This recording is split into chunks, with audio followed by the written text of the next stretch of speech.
Now, will we ever know the long-term devastating impacts of coronavirus?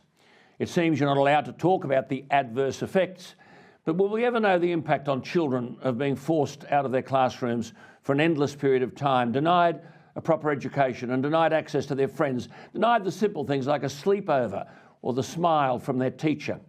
That's why there is talk of the need for a royal commission into how coronavirus was handled by governments.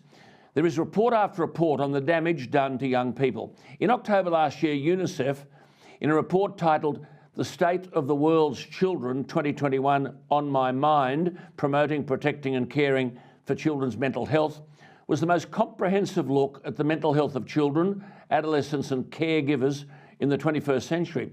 It concluded that children and young people could feel the impact of coronavirus on their mental health and well-being for many years to come.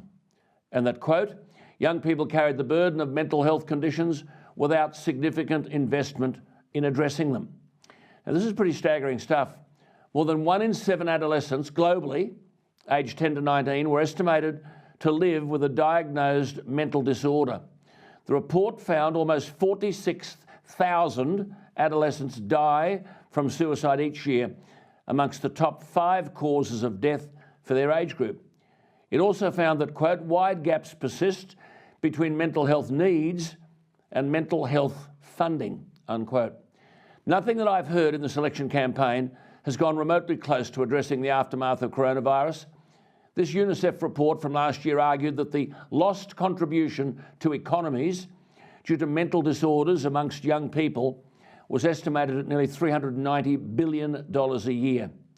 But the UNICEF Executive Director, speaking of pandemic-related nationwide lockdowns, movement restrictions, children spending years of their lives away from family, friends, classrooms and play, key elements of childhood itself, described the impact as significant but, quote, just the tip of the iceberg, and that, quote, too little investment is being made by governments to address these critical needs, unquote. And significantly, quote, not enough importance is being placed on the relationship between mental health and future life outcomes. The UNICEF report argues conclusively that, I quote, the pandemic has taken its toll, unquote, and that an international survey of children and adults in 21 countries found 1 in 5 young people aged 15 to 24 said they often felt depressed or had little interest in doing anything. And more than 1.6 billion children suffered some loss of education. What must be immensely disturbing is the conclusion that, quote, the disruption to routines, education, recreation, as well as concern for family income and health, is leaving many young people feeling afraid, angry and concerned for their future, unquote.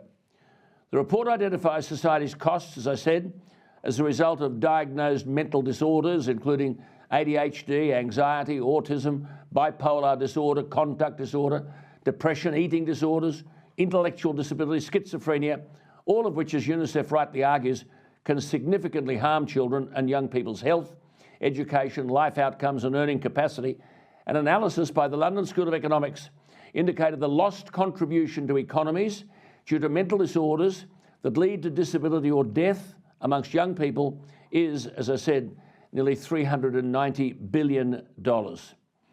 It seems that governments across the world, including here, are running as quickly as they can away from a necessary and comprehensive inquiry into the consequences of the way government responded to coronavirus. It's simply not good enough.